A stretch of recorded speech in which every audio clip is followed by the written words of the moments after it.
pelajaran penting. Hai Abdul Somad, inilah manusia terlaknat yang mau membunuh Nabi Musa.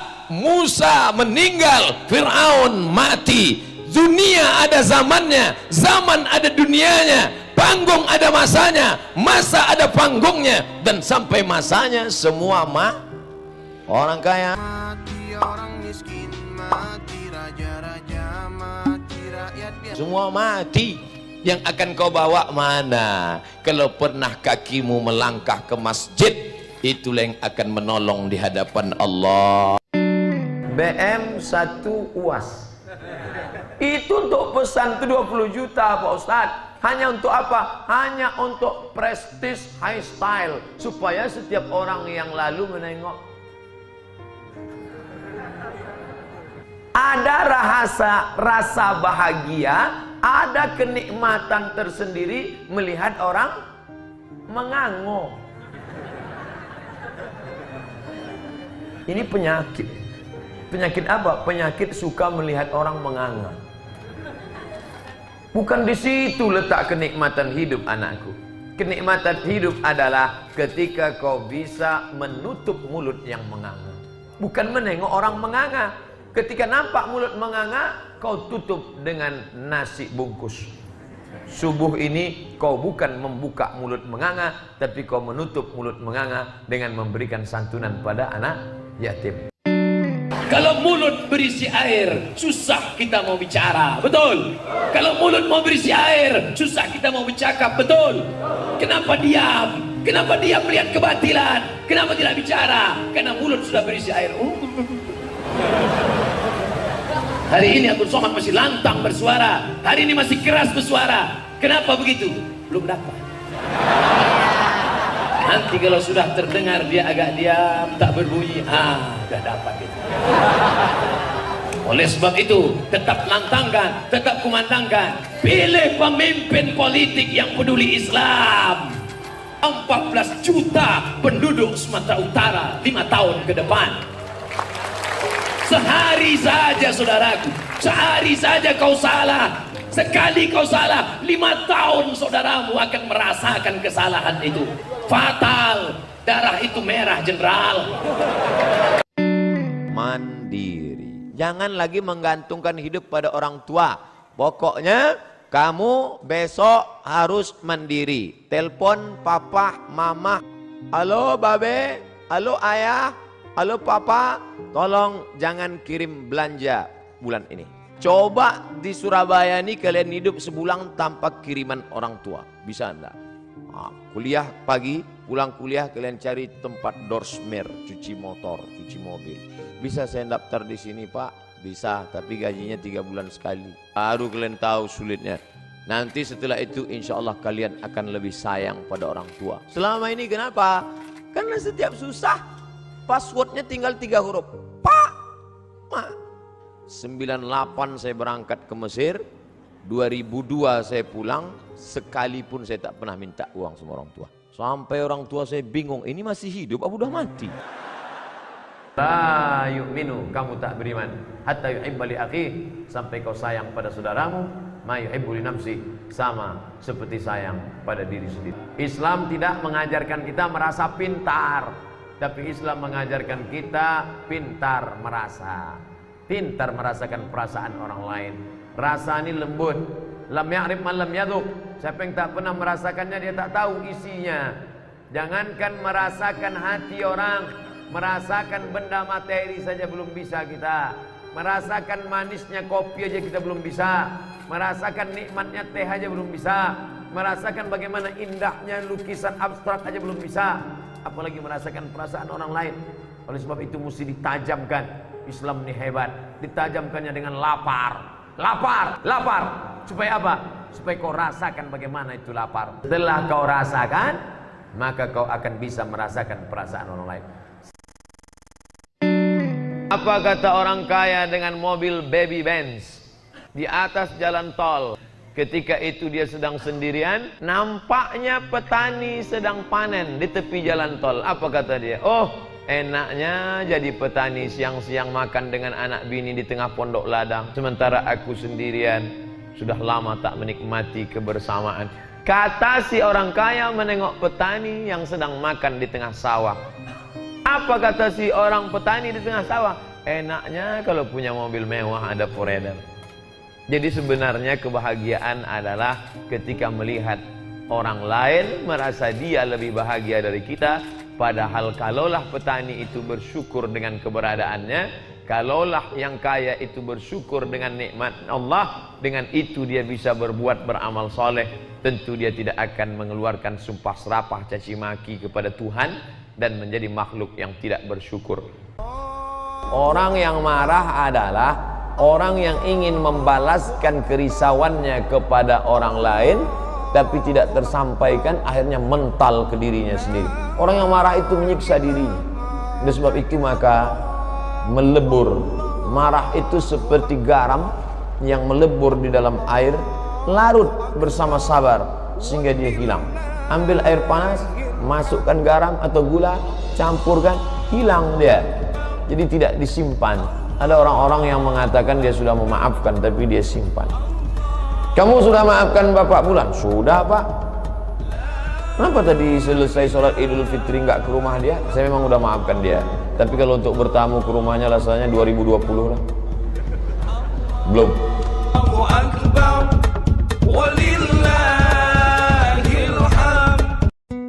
Memang yang namanya sekolah ini nggak ada yang enak, adik-adik, anak-anakku sekalian. Semua ingin jadi cincin mahal dengan mutiara manikam di atas etalasi mall super mahal. Tahukah kalian dari mana emas itu berasal? Nun, dari pedalaman Kalimantan yang saat itu bercampur di dalam sungai antara tiga yang kuning, kuning emas, kuning tanah liat, dan kuning satu lagi. Semua ingin menjadi emas, tapi orang tidak pernah tahu bagaimana prosesnya. Mereka tak pernah tahu kalian tinggal di rumah kos-kosan, telur ayam satu butir dibagi 3. Pagi yang dimakan putihnya, siang kuningnya, sore tengok gambarnya suap. Tapi itu semua adalah proses, dan orang tidak pernah menghormati proses. Orang yang tidak ingin tahu proses, orang yang tidak menghormati proses, orang tidak akan pernah menghargai hasilnya. Betul? Indonesia bisa selamat seperti ini karena pondok pesantren. PKI tidak akan bangkit kalau pondok pesantren tetap meneriakkan Allahu Akbar. Jangan takut liberal, jangan takut sekuler, jangan takut komunis, jangan takut ekstremis. Selama masih ada habaib, selama masih ada ulama, selama masih ada kiai, selama masih ada ormas, selama masih ada NU, selama masih ada Muhammadiyah, selama masih ada Persis, Allahu Akbar. NU, Nahdlatul Ulama adalah lembaga yang bergerak di bidang dakwah, pendidikan, sosial kemasyarakatan. Muhammadiyah, lembaga sosial yang bergerak di bidang dakwah, pendidikan, sosial kemasyarakatan. Tidak perlu dipermasalahkan, itu hanya jalan saja. Sama seperti yang datang kemari, yang naik motor sampai, betul. Yang jalan kaki sampai. Tapi itu semua kalau pendidikannya baik. Ma'akalta fa'afnaita, yang kau makan busuk. Wa ma labista fa'ablaita, yang kau pakai lapuk. Wa ma tasaddaqta fa'amdaita, yang kau sedekahkan. Itulah yang akan kau bawa untuk hari esok menghadap Allah Subhanahu wa ta'ala. Maka jangan sia-siakan anak yatim. Bila dia dah ada makan, kita bagi pakaian. Makan dan pakaian sudah ada, kita bagikan dia free scholarship untuk supaya dia boleh belajar sampai ke perguruan tinggi, sampai ke universiti, sampai ke berhasil menjadi orang. Selepas itu dia pula akan berjaya dalam hidup, mengalirlah pahala. Idza matal insan, kalau manusia mati, inqata'a, putus. Tapi ada yang tak putus. Ilmun yuntafa'u bih, ilmu bermanfaat. Shadaqatun jariyah, sedekah jariyah. Waladun salihun yad'ulah, anak yang saleh. Hidup ini jangan terlalu ditakuti, tapi jangan pula terlalu berani. Berani hidup artinya life is take risk. Hidup adalah berani mengambil resiko. Berani muda berarti resikonya tua. Berani cantik berarti resikonya lapuk, keriput, lisut. Berani hidup, berani mati. Takut mati, jangan hidup. Takut hidup, mati saja. Jelas apa ditakutkan. Ini banyak anak-anak muda bawaannya takut hidup, cemas saja bawaannya, muka pucat. Kenapa kau? Saya kalau nih Pak Ustadz, takut aja menjalani hidup. Mati aja lah. Itu apa hidup lama-lama? Kalau belum masanya gimana Pak Ustadz? Pas lewat jenazah ikut. Lewat peti jenazah, permisi, Pak, boleh saya ikut? Masuklah. Subuh ke dalam. Tak ada gunanya orang takut nih hidup. Takut kita sudah habis. Tak ada lagi rasa takut. La khaufun alaihim walahum yahzanun. Tak takut, tak sedih. Semua yang sudah serahkan kepada Allah Subhanahu wa taala. Tapi tetap ikut peraturan lalu lintas. Kita jangan terlalu pede dengan amal kita. Yang sudah ngaji, yang sudah hijrah, yang sudah tobat, lalu melihat orang yang baru ngaji, ente kan baru 2 tatap muka. Jangan. Boleh jadi dia jauh lebih bahagia daripada kita. Oleh sebab itu maka tak pernah merasa bahwa kita dalam posisi aman. Aku kan sudah sholat, aku kan sudah puasa, aku kan sudah. Jangan. Kenapa? Karena boleh jadi syaqi, kesengsaraan selalu mengintai kita. Ketika kita merasa sudah berada dalam posisi aman, sesungguhnya kita tidak dalam keadaan aman. Maka senantiasa resah, gelisah. Gelisahnya bukan karena takut tak makan, gelisahnya bukan karena takut tak punya jabatan, tapi gelisah takut tak selamat di hadapan Allah Subhanahu wa taala. Kadang kita bicara, rupanya kata-kata kita itu sudah menyinggung perasaan orang. Di mana? Itu yang kemarin saya pergi ke sana yang saya nyumbang 50 juta itu loh.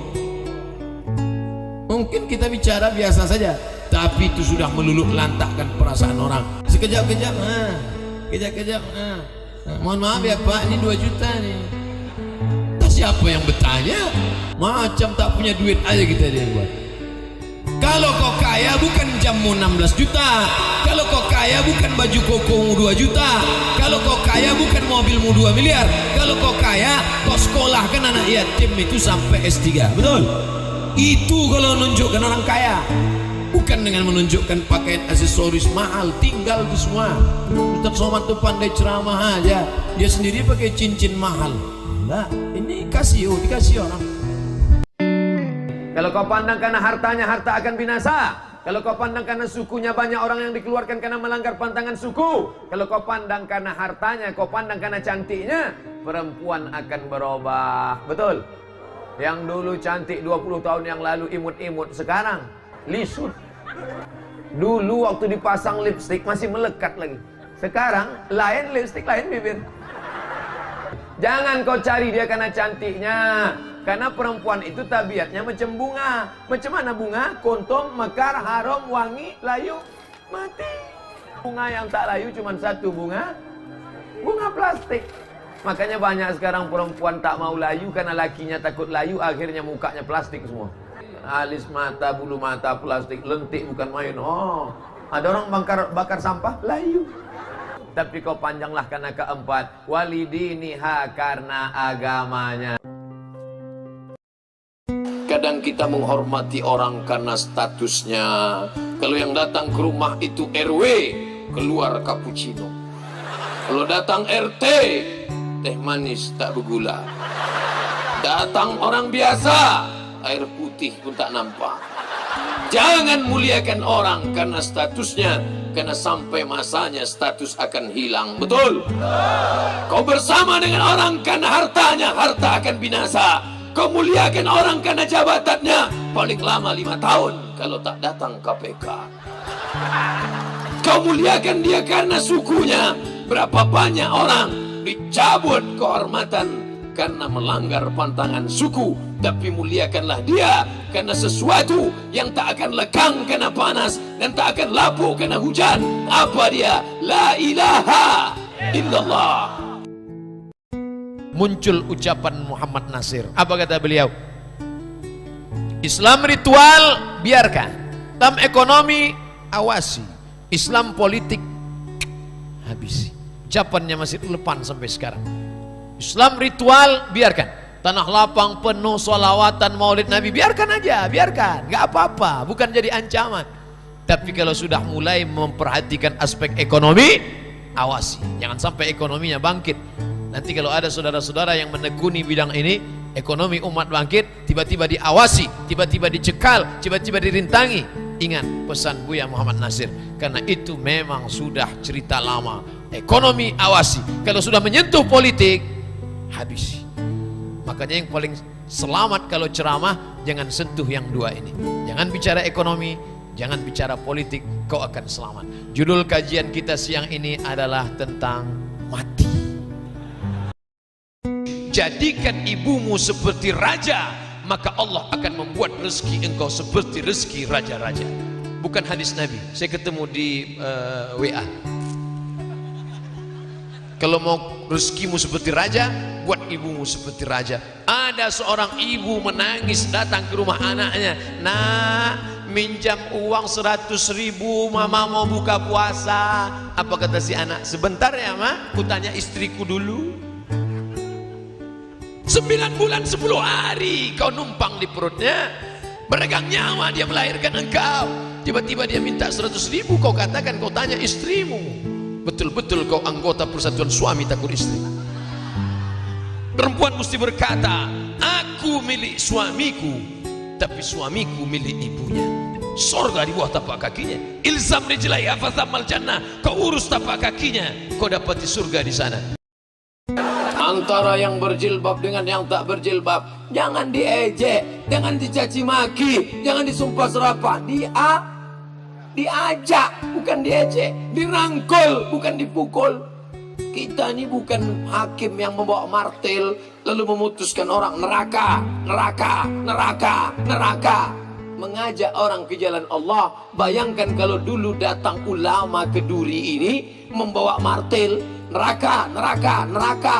Mungkin kita hari ini tak menyembah Allah, tapi menyembah pokok kayu. Kenapa? Ulama-ulama yang datang tuh mati disembelih nenek moyang kita dulu.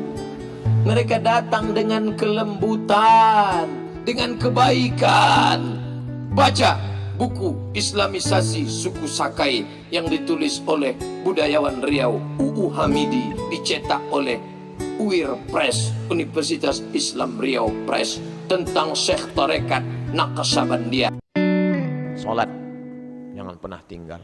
Jangan pernah tinggalkan salat. Sekali kau tinggalkan salat, roboh tiang. As-salatu imaduddin. Salat tiang agama. Kenapa masjid yang kokoh ini bisa tegak berdiri dengan kubah yang cantik, lampu yang berwarna-warni, Masya Allah. Tiang 1, 2, 3, 4, 5, 6, 7, 8. Tiang-tiang besar. Andai tiang ini tumbang, inilah salat. Maka jangan sampai tinggalkan salat. Kalian yang gadis-gadis, carilah suami yang rajin salat berjamaah. Di mana orangnya? Tidak terlalu jauh dari sini.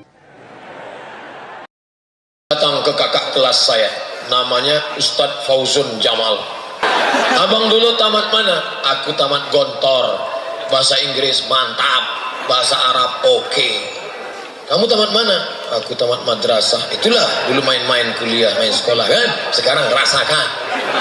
Mau terjun ke Sungai Nil takut mati. Mau balik kampung malu. Dilema. Jadi gimana nih bang? Aku takut bukan main. Kalau kau masih ada rasa takut dalam hatimu, maka kau pegang takut itu. Yang paling kita khawatirkan adalah kalau tidak ada rasa takut dalam hati. Jaga rasa takut itu. Takut gagal, takut nggak kuliah, takut sukses, takut nggak sukses, takut mati, takut nggak durhaka. Maka itu akan membuat engkau menjadi orang yang berhasil. Akhirnya saya jaga itu rasa takut. Saya selesaikan S1 saya di Al-Azhar. Ini kepala saya ini merusaknya cuma 5 aja. Unyil, Utsrit, Usro, Pak Oga, Pak Raden. Anak-anak ibu sekarang yang merusak kepalanya, tidak ada yang bisa menyelamatkan anak kita. Tembok terakhir adalah pesantren. Tidak ada jalan lain. Ini sudah bukan cerita umum lagi. Anak-anak kita dirusak oleh Twitter, BBM, WhatsApp, Instagram, Telegram, Telegram, Telegram. Dia pohon kecil Bapak Ibu, pohon kecil. Pohon besar insya Allah aman. Angin kencang puting beliung insya Allah aman. Tapi kalau pohon kecil dia mesti dijaga dalam polybag. Kenapa? Semua mau menyerang dia. Akarnya masih manis, batangnya masih manis. Datang wereng menyerang daunnya. Datang ulat menyerang pucuknya. Selama proses pertumbuhan 3 tahun sanawiyah, 3 tahun aliyah, setelah dia tamat terserah dia mau pergi kemana.